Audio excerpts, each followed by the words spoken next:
സുല ലൈഫിലേക്ക് എല്ലാവർക്കും സ്വാഗതം. ഇന്ന് ഞാൻ വിചാരിച്ചു കാലത്ത് ഒന്നും പുറത്തേടി പോവാനില്ല, അപ്പോൾ വിചാരിച്ചു റാഗിപ്പുട്ട് ഉണ്ടാക്കാം. അപ്പോൾ റാഗിപ്പുട്ട് ഉണ്ടാക്കാൻ വേണ്ടി ഇത് ഇങ്ങനെ വറുത്തോണ്ടിരിക്കുക കേട്ടോ. വറുത്തിട്ട് വേണം ഇനി കുഴയ്ക്കാനായിട്ട്. പൊടി കുഴയ്ക്കാന്നല്ല കേട്ടോ, നനയ്ക്കാന്ന് പറയാ, തെറ്റിപ്പോയതാ. അത് ചെറുതായിട്ട് ചൂടായതിനു ശേഷം ചെറുതായിട്ട് വെള്ളം തെളിച്ച് അത് നനച്ചോളും. അല്ലെങ്കിൽ അത് കട്ടയായിട്ടുണ്ടെങ്കിൽ പിന്നെ ഇതാവും. എന്നിട്ടൊന്ന് മിക്സിയിൽ ഒന്നൊരു കറക്കി എടുക്കുക.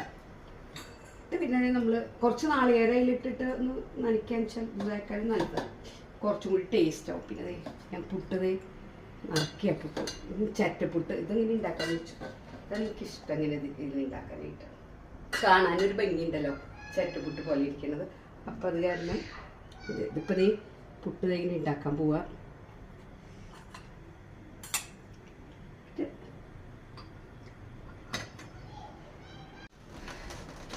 അങ്ങനെ പുട്ടടുപ്പത്തായി. പിന്നെ വിചാരിച്ചു ചായയും കൂടി ഇപ്പുറത്തെ അടുപ്പിലായ സ്റ്റൗവിൽ ചായയും വെച്ചു, പുട്ടുമായി.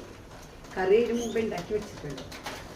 പിന്നെ പുട്ട് ആവിയൊക്കെ വന്നു, എടുക്കാം.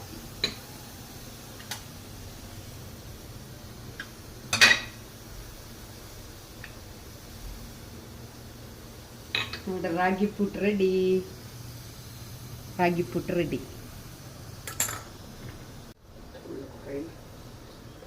ചെറുതായി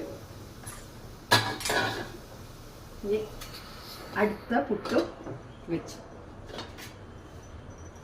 കടലക്കറി, എല്ലാവരും കടലക്കറി മുട്ടക്കറിയൊക്കെ ഉണ്ടാക്കുക. ഞാൻ ഒരു വ്യത്യസ്തമായിക്കോട്ടെ ചേട്ടത്തിൽ മുതിരയുടെ കറിയാണ്. മുതിരക്കറി ഉണ്ടാക്കി. പഴം പുഴുങ്ങൻ വെച്ചതാ, പറ്റില്ല.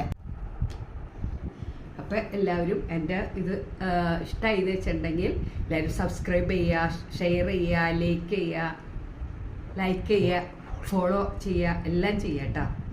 Okay, by.